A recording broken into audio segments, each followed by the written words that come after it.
Meus irmãos, mais uma vez quero saudá-los com a graça e a paz do Senhor Jesus. Amém. Também cumprimentamos aqueles que estão nos acompanhando pelas transmissões, que a graça do Senhor seja sobre suas vidas, assim como ela é sobre as nossas neste lugar de celebração. Quero agradecer as orações da igreja. Essa semana eu fiquei enfermo, ainda estou com a minha garganta um pouco comprometida, mas com a graça do Senhor a gente vai conseguir chegar até o fim. Se eu pigarrear ou tossir, você vai me desculpar, mas não tem como desligar esse microfone e ligar toda vez, então você vai ter que ter paciência se for necessário. Amém? Irmãos, vamos abrir a palavra de Deus no livro do profeta Isaías. Nessa noite eu quero ler com você no capítulo 9, quero ler do verso 1 ao verso de número 7.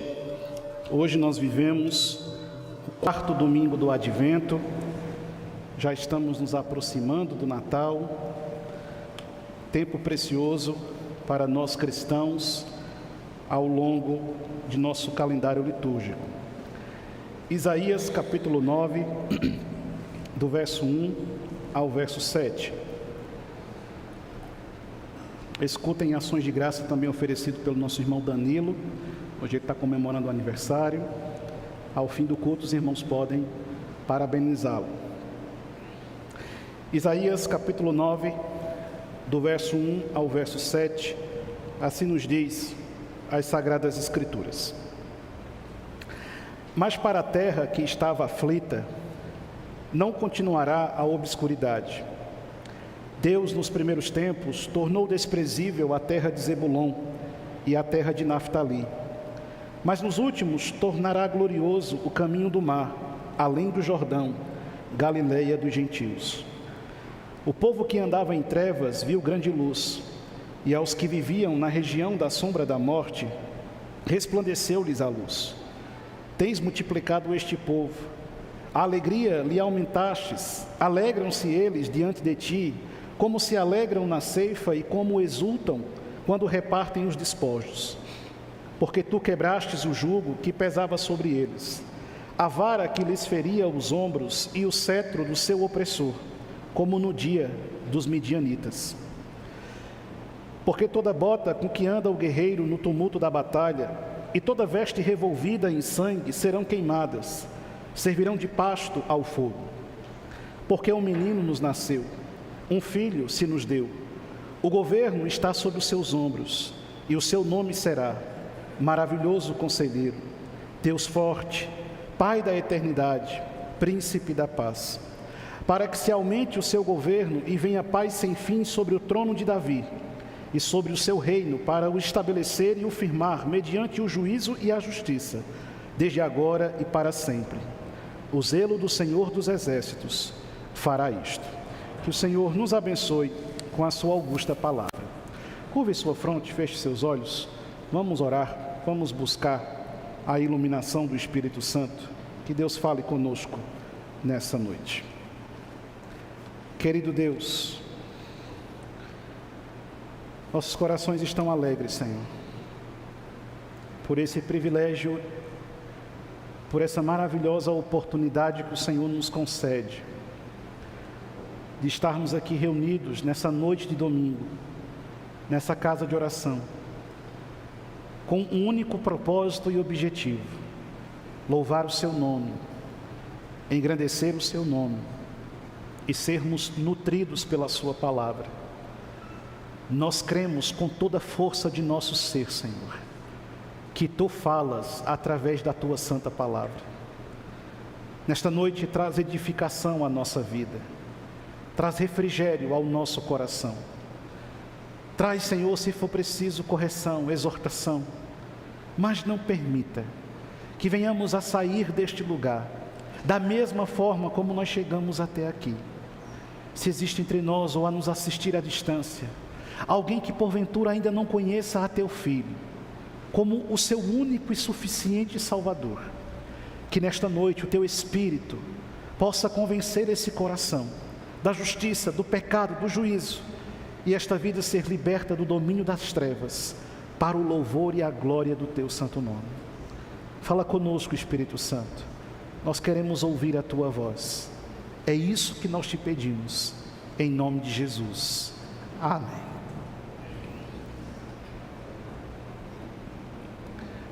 É comum entre os teólogos dizerem que o livro do profeta Isaías é o evangelho do Antigo Testamento. Isso pelo fato de ser o profeta que mais falou sobre o Messias, seus atributos, seus aspectos, suas características, aonde e como ele poderia ser reconhecido. É o profeta que mostra-nos a esperança graciosa desta demonstração inigualável do amor de Deus para conosco, em nos enviar o seu amado Filho, para nos resgatar de nossa escuridão. Timothy Keller vai dizer que Natal nada mais é do que a humanidade incapaz de se salvar, sendo salva pelo Deus que a ama e pela qual entregou o seu amado Filho. Vivemos esse tempo precioso que chamamos de Advento, e que bom seria que todos os cristãos vivessem essa época olhando em direção aos céus com a expectativa ardente em seus corações de que em muito breve Jesus Cristo voltará. A passagem que acabamos de ler no 9º capítulo, a primeira perícope, ou seja, a primeira seção do texto, fala-nos a respeito desse nascimento glorioso e desse reino bendito que será estabelecido tendo um príncipe que a Bíblia descreve como o príncipe da paz. Mas Natal é época de trocar presentes. Quem sabe a sua árvore já está recheada em sua base com inúmeras caixas e volumes que serão dados na próxima terça ou quarta, não sei, o costume de sua casa, para os seus filhos, para os seus queridos, para os seus achegados. Ou quem sabe a sua está como a minha, um pouco desprovida do favor do Papai Noel. Vai ver porque que a gente não acredita que ele existe, aí ele não mandou nada, deve ser. Mas é uma época que nós nos preocupamos em dar às pessoas uma lembrancinha, em dar às pessoas alguma demonstração mínima que seja, de nosso afeto, de nosso amor por elas, de nossa consideração por elas. Talvez por algo que elas tenham nos feito ao longo deste ano, talvez simplesmente pelo nosso desejo de externar a elas um pouco de afetividade nessa época tão comum e tão sugestiva que é o Natal. Mas em meio a esse tempo, Deus também tem presentes para nós. Deus também preparou presentes que nos serão entregues de uma forma especial, de uma forma singular e que estão à nossa disposição, não apenas no dia 25 de dezembro, mas todos os dias de nossas vidas até a consumação dos séculos. O capítulo 9 de Isaías vai nos mostrar esses presentes que o Senhor embrulhou com muito amor e carinho e enviou a cada um dos seus filhos como uma demonstração clara do seu amor, do seu afeto, do seu interesse por aqueles a quem Ele ama. Quais seriam esses presentes? Quais seriam essas maravilhosas demonstrações de afeto e carinho que Deus está nos enviando por meio do seu amado Filho, o glorioso Jesus? O primeiro presente que Deus nos envia está justamente registrado no versículo de número 2. E o que é que nos diz o verso 2? Eu quero que você deixe sua Bíblia aberta em Isaías capítulo 9. Vamos percorrer esse texto e compreendermos juntos o que Deus está nos enviando como presente, demonstrando o amor dele para conosco. O primeiro presente que o Senhor nos enviou é o presente chamado luz. O capítulo 9, verso 2 diz: o povo que andava em trevas viu uma grande luz, e aos que viviam na região da sombra da morte resplandeceu-lhes a luz. O primeiro presente que Deus nos enviou neste Natal se chama luz. O profeta está em plena concordância com o que dizem os outros profetas do Antigo Testamento, e sem desconsiderarmos a informação do primeiro verso, pois o primeiro verso ele disse: mas para a terra que estava aflita, não continuará a obscuridade. Essa terra que estava dominada por uma aflição profunda, essa terra que estava imersa num sentimento de desesperança, de tristeza, de amargura intensa, que se condoía, desprovido completamente de qualquer deleite. Essa terra que se encontrava desta forma, a este povo, nesta situação, neste contexto, Deus envia um presente chamado luz. Mas o verso 1 ainda diz que Deus nos primeiros tempos tornou desprezível a terra de Zebulon e a terra de Naftali, mas nos últimos tornaria glorioso o caminho do mar, além do Jordão, a Galileia dos gentios. E essas palavras fazem sentido quando nós lemos os evangelhos e vamos observar o caminho e o percurso que o ministério de Cristo fez enquanto aqui esteve entre os homens. Os judeus tornavam ou consideravam essa região desagradável, inóspita, porque em sua grande maioria era habitada por gentios. Mas é em meio a essa região e em meio a esse povo que Deus envia seu Filho para viver o seu ministério e revelar aos homens as mais profundas verdades que estão registradas no Evangelho. Aqui no versículo de número 2, então, nós temos o primeiro presente. E qual é o primeiro presente que nós vamos abrir na noite do dia 24? É o presente chamado luz. Sim, porque esse povo estava nas trevas e viu uma grande luz. A expressão hebraica aqui tem um sentido de algo que surge diante dos seus olhos, algo que surge diante da sua vista, algo que lhe surpreende, como alguém que tateia no escuro e de repente vê um facho de luz que surge diante de si. Você já deve ter tido aquela experiência de estar dormindo aquele sono profundo no seu quarto escuro, quando sua mãe bateu a porta ou arrombou ela de uma vez, abriu a cortina e ligou a luz na sua cara e você ficou sem saber o que estava acontecendo. Será que eu cheguei na eternidade? Certamente você já teve uma experiência como essa. É mais ou menos esse o sentido do texto. Uma luz que surge de repente, uma luz que aparece fulgurante de repente. O povo que andava em trevas viu uma grande luz. E esses que viviam na região da sombra da morte, a esses resplandeceu a luz. O profeta está associando essa escuridão à ideia da sombra que traz a morte. O profeta então ambienta o verso 2 naquilo que ele nos descreve no verso 1, uma terra que estava tomada de desesperança, na mais profunda obscuridade, cheia de pessoas que viviam na sombra da morte, distante da luz, na escuridão, completamente desprovidas da capacidade de ver qualquer coisa diante dos seus próprios olhos. E não é esse o sentimento que muitas vezes nós temos quando olhamos para o mundo no qual nós estamos vivendo e olhamos para as coisas que acontecem nesse mundo, e a sensação que nós temos é que a escuridão se torna cada vez mais densa e cada vez mais se avoluma ao nosso redor, e parece que nós vamos ser tragados e engolidos pelas trevas, e nos sentimos dentro de um fundo calabouço escuro, sombrio, dominados pela sombra da morte. Mas o primeiro presente que Cristo trouxe a nós se chama luz. Nós estávamos na escuridão, mas Jesus iluminou os nossos olhos. Nós estávamos na escuridão, mas Jesus iluminou a nossa vida. Nós estávamos na escuridão, mas Jesus iluminou a nossa casa. E agora o nosso lar está cheio da mais fulgurante luz. A luz de Cristo. Essa luz gloriosa, essa luz que está sendo enviada para você. Você não vive nas trevas. E se você porventura está nas trevas, ainda hoje, não espere para terça-feira, ainda hoje abra esse presente e veja a luz que brilha diante de você. Essa luz de Cristo, essa maravilhosa graça de Cristo, essa extraordinária bondade de Cristo. O povo que andava na escuridão viu uma luz.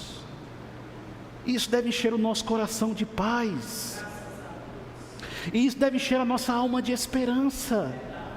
Porque por mais que o mundo pareça sombrio, existem luzes que estão brilhando. As luzes gloriosas do Evangelho, brilhando e dispersando a escuridão. Mas há um segundo presente que Deus mandou para você.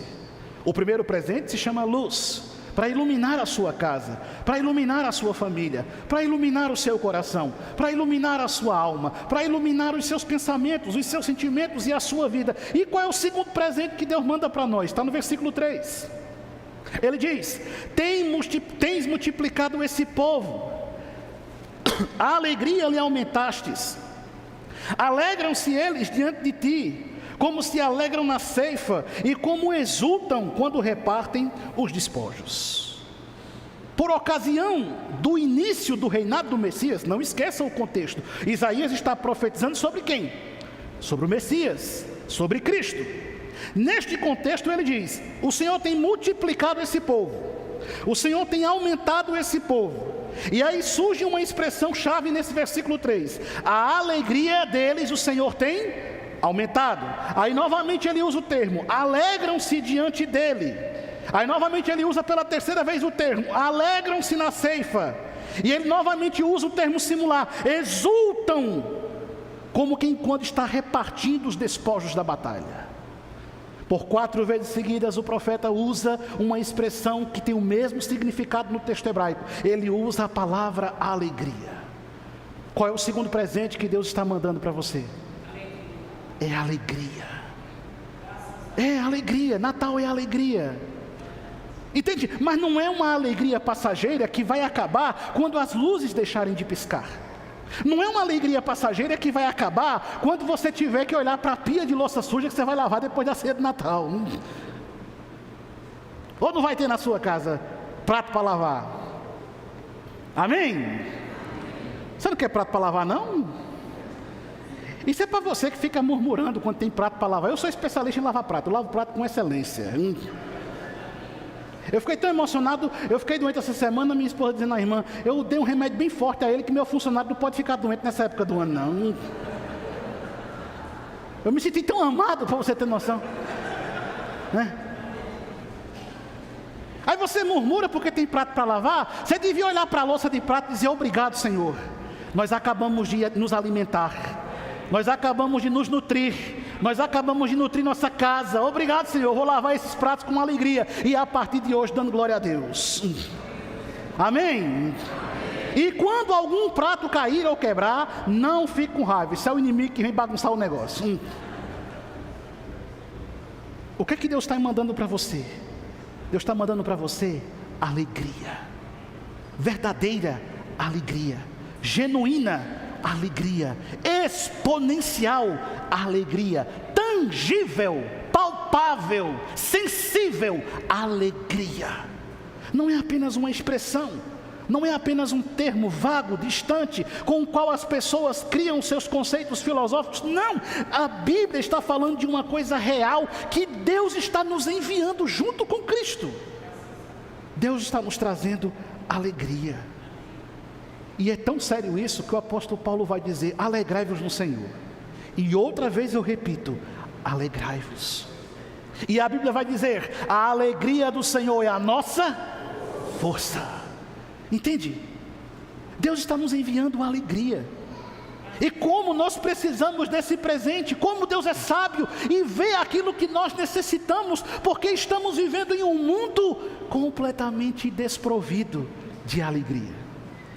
Quantas pessoas que estão idealizando a sua alegria com base naquilo que elas vão curtir neste restinho de ano que tem por vir.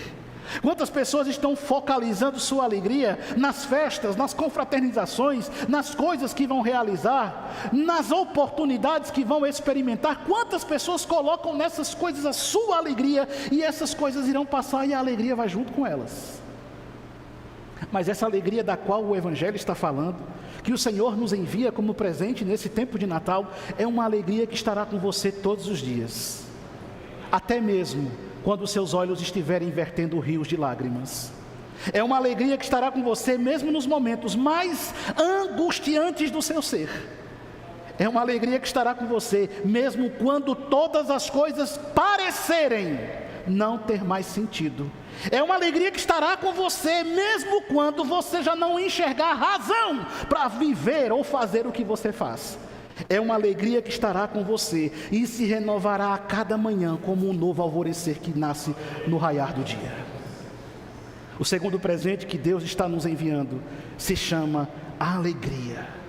E é por isso que crente tem que ser alegre. Crente não tem que ser carrancudo, sisudo, não. Crente carrancudo ou está com cólica ou tem algum problema. Não, crente tem que ser feliz, tem que ser alegre, tem que rir, tem que brincar. Deus fica satisfeito com a nossa alegria. Deus não gosta de gente abusada, não. Quem gosta de gente abusada é o cão. Crente não, crente é feliz, crente dá risada, crente brinca. Crente expressa em todas as coisas que faz a alegria. Nós temos que ser o povo mais alegre sobre a face da terra. Afinal de contas, entre todos os povos que existem sobre este mundo, você faz parte do povo para quem Deus enviou presentes neste Natal. Alegria. Isso tem que nos encher de satisfação. Eu sei, eu vivo no mesmo mundo que você vive, e quantas coisas acontecem no meu dia a dia que tem uma única finalidade: tentar roubar a minha alegria. Uma palavra maldita, uma situação mal resolvida, um transtorno imprevisto, uma situação não resolvida. Quantas coisas acontecem no seu dia a dia para tentar roubar a sua alegria?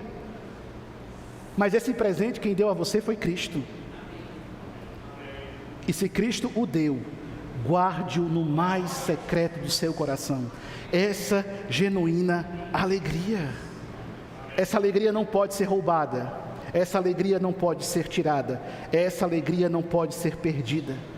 E é extremamente virtuosa as expressões que o profeta usa. Ele diz: o Senhor tem multiplicado esse povo, o Senhor tem aumentado a alegria desse povo. Esse povo se alegra diante do Senhor como quem se alegra na época da colheita. Infelizmente nós perdemos algumas coisas de um tempo mais passado. Mas se você teve a oportunidade de visitar zonas rurais na época de colheita, você sabe o ambiente de celebração que existe. Quando as pessoas vão colher o trigo, quando as pessoas vão colher o milho, quando as pessoas vão colher o feijão, e a família se juntava e um ambiente de festa tomava conta daquele lugar, e todo mundo ia para os campos colher com alegria, porque finalmente, depois de uma longa espera e de um árduo trabalho, a recompensa almejada estava chegando. E é esse sentimento que o profeta Isaías diz que toma conta do coração das pessoas. Elas estão extremamente alegres, pois finalmente a recompensa aguardada está chegando. Aí nós somos convidados por Deus a olhar para esse mundo em que coisas inexplicáveis acontecem, em que às vésperas de um Natal um avião cai e pessoas perdem a vida. E ainda assim, mesmo que nos solidarizemos, tenhamos em nosso coração a alegria. E somos convidados a viver nesse tempo de uma sociedade inversa, com seus valores comprometidos, imersa na escuridão, e sentirmos alegria, porque a nossa alegria está no Senhor. Mas há um terceiro presente que Deus mandou para você. Ele está no versículo 4. Porque tu quebraste o jugo que pesava sobre eles, a vara que lhes feria os ombros, e o cetro do seu opressor, como no dia dos midianitas. Verso 5. Porque toda bota com que anda o guerreiro, no tumulto da batalha, e toda veste revolvida em sangue, serão queimadas, servirão de pasto ao fogo. Qual é o terceiro presente que Deus mandou para você? Esse presente se chama justiça. A terceira caixinha que você vai abrir, dentro dela tem uma coisa chamada justiça. Essa justiça que Cristo está trazendo para você. Mas é uma justiça que toma duas direções na exegese do texto. Primeiro, é uma justiça que aplaca a ira terrível que pairava sobre você. Não é a ira dos homens, não é o furor dos seus adversários, não é a indignação dos seus inimigos. Você tem inimigo? Eu não, eu tenho fã insatisfeito. Uma vez, pastor, o senhor tem inimigo? Eu não, eu tenho fã insatisfeito. O problema é que esse clube cresce a cada dia que passa. Eu tenho um bocado de fã insatisfeito. O problema é deles, eu não estou nem aí. Se eles estiverem me assistindo, o coração dorama para você. É aqui, ó. É assim. Primeiro, a justiça de Deus vai aplacar a ira de Deus que pairava sobre você. Essa é a primeira justiça que Deus aplica, porque você precisa dessa justiça. Você é incapaz de justificar a si mesmo. Você é incapaz de salvar a si mesmo. Você é incapaz de redimir a si mesmo. Se a sua remissão, se a sua redenção, se a sua salvação estiver na sua mão, você está perdido. Você vai fracassar. Como que o Senhor tem certeza? Porque eu fracassei. E porque todo mundo nesse salão fracassou. E porque desde o primeiro homem, ninguém conseguiu justificar a si mesmo. E é por isso que Deus ama tanto você, que enviou para você um presente chamado justiça. Aí o apóstolo Paulo diz: mediante a fé, nós temos justificação. Temos paz com Deus. Essa justiça aplica-se à sua relação com o seu Deus. Essa justiça divina que agora satisfaz os anseios do eterno e agora permite que você tenha um acesso direto ao Senhor. O segundo aspecto dessa justiça, presente nesse presente maravilhoso que o Senhor mandou para você, é a justiça vivida em nossas labutas diárias. Nós vivemos em um mundo de injustiças. A terra é injusta ou não é? Claro que é. Nossa sociedade é injusta ou não é? Óbvio que é. Nossos magistrados são questionáveis ou não são? Óbvio que são. Nossos juízes são corruptos ou não são? São. Nossa justiça é torcida. Neste mundo, o certo é tratado como errado e o errado é tratado como certo. E nós vivemos a todo momento toda sorte de injustiça. Mas a boa notícia é que além de justificar você diante de Deus, Cristo exerce justiça sobre a nossa vida. Então o que isso significa? Significa que eu possa até sofrer danos nesse mundo, e eu vou sofrer. Significa que eu vou até sofrer perdas nessa terra, e eu vou sofrer. Mas eu tenho um Deus que é justiça. Então o Senhor está me enviando justiça, para eu olhar para 2024 nessa retrospectiva e perceber muitas coisas que não saíram como eu gostaria, e em vez de eu encher o meu coração de raiva, de ódio, de melancolia, eu olhar para essas coisas, descansar em paz e saber: Deus é justiça. E aí, meu irmão, deixa eu dizer um negócio para você: ninguém vai sair dessa terra devendo nada. Tem que quitar tudo aqui, viu? Tem que pagar tudo que você tiver de pendência, tem que ser quitado aqui. Não tem esse negócio depois, pedir para alguém resolver sua situação. Ninguém resolve. Tem que resolver tudo aqui agora. Aí Cristo disse: o que o homem semear, o homem colherá. Então, se você planta amor, você vai colher amor. Se você planta paz, você vai colher paz. Se você planta guerra, você vai colher guerra. Se você planta ódio, você vai colher ódio. Se você planta coisas ruins, você vai colher coisas ruins. Por quê? Porque Deus é justiça. O Senhor nos envia justiça, para que nós deitemos o nosso coração em seu colo de misericórdia e descansemos nele, sabendo que Deus é justo e que nenhuma injustiça permanecerá impune diante do nosso Deus. Não, Deus é justo. Deus é justo. Agora tem uma coisa: você não pode achar que a justiça de Deus é a sua justiça. Deixe-me evocar um personagem da Bíblia, um dos que eu mais gosto. O nome dele é Abacuque. Que nome lindo para você colocar nos seus meninos aí. Abacuque olha para Israel e vê a Israel completamente tomada por tudo que não presta. Parecia Brasília, Israel, naquele tempo. Aí Abacuque vai diante do Senhor e ora: meu Deus, faz alguma coisa, resolve essa situação, olha como é que está esse povo, olha como é que está essa nação, olha quanta coisa errada, olha que desmantelo. Aí Deus responde a Abacuque: eu vou agir, Abacuque. Vai, Senhor, vou, Abacuque. O que é que o Senhor vai fazer? Eu vou levantar uma nação inimiga poderosa e não vai ficar uma alma de pé, vou matar tudinho. Aí Abacuque diz: misericórdia, não, Senhor, não é isso não. Calma, eu quero justiça, mas não é essa justiça. Pense melhor, analise direito as coisas, não faça isso não. Aí Deus responde para Abacuque um bocado de ai. ai daquele, ai daquele, ai daquele, ai daquele, ai daquele. E Abacuque diz, não Senhor, não é por aí não, eu quero justiça, mas não é bem essa justiça, faça coisa de uma outra forma, pegue mais leve, Senhor, olha. E então Deus diz a Abacuque, eu sei o que eu estou fazendo, Abacuque. Irmãos, nesse tempo, é muito natural que os nossos corações se inclinem para o sentimento de indignação legítimo diante das injustiças. Mas não esqueça de uma coisa: Deus sabe o que está fazendo. E Deus não perdeu o controle de absolutamente nada. E Deus tem o domínio dos bons, e Deus também tem o domínio dos maus. Martinho Lutero dizia, certa vez lhe perguntaram, Lutero, quem é o cão? Quem é Satanás? Quem é o coisa ruim, o encardido, o miserável, o chifrudo do inferno? Quem ele é? Aí Lutero respondeu, o diabo é o diabo de Deus.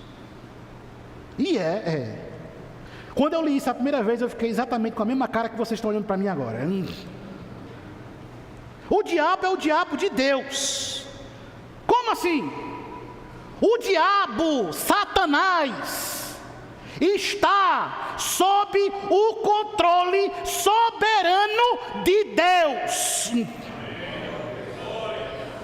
E não tem nada que aquele miserável possa fazer que Deus não permita. Amém, igreja? Amém. É por isso que a gente não se preocupa com culto de descarrego, com rosa ungida, com sal grosso, com não estar amarrando ninguém. Não, a gente não está amarrando cão nenhum. Deixa escorrer tudo solto aí na face da terra. Por quê? Porque o nosso Deus controla tudo. O Senhor está nos enviando um presente chamado justiça. E todas as injustiças dessa terra, e todas as injustiças do inimigo, e todas as injustiças que você carrega até hoje, todas elas serão tratadas pelo Deus que se chama justiça. Então a gente fica em paz, e a gente abre essa caixa com muita satisfação. Deus está nos mandando justiça. Amém, meus irmãos? Mas existe ainda um quarto presente. E aqui eu já vou caminhando para o fim, que eu já estou ficando sem voz. O quarto presente se chama paz. Olha o que diz o versículo 6. Porque um menino nos nasceu. Ele agora personifica a imagem central do Evangelho. Porque um menino nos nasceu, um filho se nos deu, o governo está sobre os seus ombros, e o seu nome será Maravilhoso Conselheiro, Deus Forte, Pai da Eternidade, Príncipe da Paz. O presente que agora nos é enviado é um presente que se chama paz. Paz e vitória. Esse é o presente que o Senhor nos manda. Isaías está profetizando o nascimento de Cristo. E esse nascimento de Cristo traria paz sobre uma terra que estava em constante conflito. Se você observou a leitura dos versos que nós fizemos até aqui, ele começa descrevendo Galileia, região dos gentios, um lugar obscuro, cheio de coisas ruins, de maldade, de perversidade. Depois, quando ele fala de alegria, ele fala de uma alegria que é conquistada com base na vitória, da batalha, como quem vai dividir os despojos, aquilo que você conquistou. Há uma linguagem meio que militar nas palavras de Isaías. E agora ele vai descrever para nós que esse menino, quando ele nasce, ele traz sobre os seus ombros um ato de governo. Ele diz, o governo está sobre os seus ombros. E este menino agora está trazendo ordem para um mundo desordenado. E este menino está trazendo governo para uma terra desgovernada.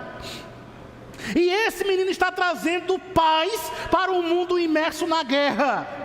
E esse menino traz a bênção para um mundo que vive sob maldição. E esse menino traz o conselho eterno da graça para uma humanidade que caminha nas sombras da densa escuridão. Esse menino traz fortaleza para um mundo que sucumbe fragilizado pela sua própria pecaminosidade. Esse menino encarna encarna a eternidade, mas Ele não é filho da eternidade, Ele é o Pai da eternidade. Ele não é criado na eternidade, Ele já existe antes da eternidade. Ele se chama Jesus. Você entende que coisa maravilhosa é essa? Que coisa única é essa? Ele é Pai da eternidade e, por fim, Ele é príncipe da paz. Mas não é a paz romana, ou a pax romana, o conceito romano de paz. Como é que os romanos distribuíam a sua maravilhosa paz? Matando todo mundo. Você está comigo, você fica vivo. Você está contra mim, eu lhe mato, está tudo resolvido. Essa era a ideia de paz dos romanos. Não é essa paz. Não é essa paz que nós ansiamos, que o mundo vivencie, com base em nações que devem abrir mão de suas soberanias em detrimento da ganância de outras. Não é esse tipo de paz que viola direitos, que desrespeita espaços, que reduz a figura humana. Não é esse tipo de paz. É a paz que excede todo entendimento. É a paz que Jesus está mandando para você neste Natal. É essa paz que não depende de circunstâncias. Talvez você me diga: pastor, você não conhece minha vida. Não quero conhecer não, senão eu vou chorar. Se eu lhe contar a minha, você chora junto comigo. Não, eu sei que sua vida pode estar toda desmantelada de cabeça para baixo. Eu acredito que esteja. Mas em meio a esse caos inteiro, você tem paz. Como nos foi dito agora pela manhã, está Jesus lá no barco dormindo, e os discípulos todos agoniados, vamos morrer. E Jesus está como? Em paz. Já viu aquele filme? Eu não lembro agora qual é o nome do filme, mas eu só vejo a cena que rola na internet. O cara que vai descendo no navio, explodindo tudo, estourando tudo atrás dele, ele vai descendo bem lorde, como se estivesse acontecendo nada. É eu e você assim. A família está desmantelada, você ficou desempregado, está em crise, só tem boleto, só chega boleto na sua casa, não chega presente nenhum, né? Perturbações, preocupações, toda sorte. O mundo está explodindo e você está como? Em paz. E você não precisa de remédio para sentir paz. Eu estou falando de uma paz que Cristo faz nascer dentro do seu coração. Essa paz, genuína paz, poderosa paz, indescritível paz, incomparável paz. Essa paz bendita, que eu preciso, que você precisa. E que coisa boa, Deus nos mandou de presente nesse Natal. Paz, em meio a todas as coisas que você pode estar passando, seja quais forem. Ter paz. Quando nós conquistamos essa paz, ela é extraordinária. A gente olha para as coisas, a gente entende. Eu não estou falando para você ficar abestalhado, nem isso não. Amém? Ou você quer ficar abestalhado? Não. Eu não estou falando de você olhar para as coisas e não entender as coisas. Não, você entende. Você compreende, você discerne. Você está vendo. Mas lá no âmago do seu coração, Jesus Cristo fala: eu sou a paz que excede todo o entendimento. Aí por isso que a gente dorme quando a tempestade sacode o barco de um lado para o outro. E é por isso que a gente descansa. Quando a cidade está cercada, sendo sitiada, somos indefesos como Raabe, mas nós temos paz. Quando a multidão nos aperta contra o mar, revolto, imponente, e um exército inimigo vem no nosso encalço, e nós não sabemos fazer absolutamente nada, nós simplesmente erguemos as mãos e confiamos que Deus abre os mares, nós temos paz. Quando nós vamos para a guerra, sem armas, sem escudo, sem equipamento, sem força, mas apenas cantando e circulando muralhas, e de repente elas vêm ao chão, e nós temos paz. Quando olhamos para esse mundo, completamente tomado de desordem, e podemos ver que Cristo nos trouxe paz. O Senhor envia para você luz, o Senhor envia para você alegria, o Senhor envia para você justiça, e o Senhor envia para você paz. Então saia da escuridão. Seja alegre no Senhor. Confie na justiça de Deus e descanse em paz, porque o Senhor nos mandou esses preciosos presentes de Natal. E aí eu quero concluir evocando o apóstolo Paulo, lá na sua magna carta aos Romanos, no capítulo 14, no versículo 17, o apóstolo Paulo diz: porque o reino de Deus, o maravilhoso reino de Deus, ele não é comida, ele não é bebida, mas ele é justiça, ele é paz, ele é alegria no Espírito Santo. Natal não é a mesa farta, não são os presentes, não são as luzes, as apresentações, os adornos, não, essas coisas são maravilhosas, deleitosas, mas os presentes reais, você não precisa esperar dia 24 para abrir, está aqui à sua disposição. É somente você permitir que na manjedoura, sim, na manjedoura do seu coração, que coisa poética, não é mesmo? Mas como que era uma manjedoura mesmo? Como que é uma manjedoura de verdade? É aquela peça icônica, decorada, que a gente vai ter aqui na quarta-feira? Não. Aquela manjedoura suja, imunda, mas nela Jesus Cristo deitou. Não importa se seu coração é sujo, não importa se sua vida esteja imunda, não importa se a sua alma esteja em densas e imundícias trevas. Se você permitir, Cristo nasce no seu coração e traz a você essa maravilhosa e singular paz. Quais os presentes Deus te manda? Leve-os para casa, se aposse deles, esqueça as suas tristezas. Jesus está mandando alegria para você. Esqueça as suas injustiças. Quantas coisas a gente fica amargando e carregando no nosso coração. Às vezes a gente fica com raiva de pessoas décadas e não sabe nem por que está com raiva do outro. Não carregue essas coisas no seu ser. Jogue-as todas fora e confie na justiça de Deus. E sinta paz. O mundo está perdido, mas você foi achado. Jesus Cristo te encontrou e te trouxe justiça, alegria, paz e luz. Que Deus nos abençoe, em nome de Jesus. Curva a sua fronte, feche seus olhos. Vamos orar ao Senhor.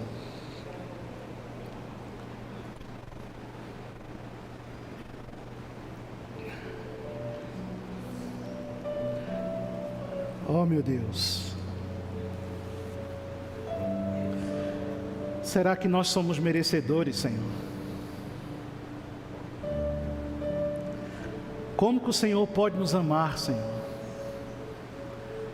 Sendo quem nós somos, fazendo o que nós fazemos.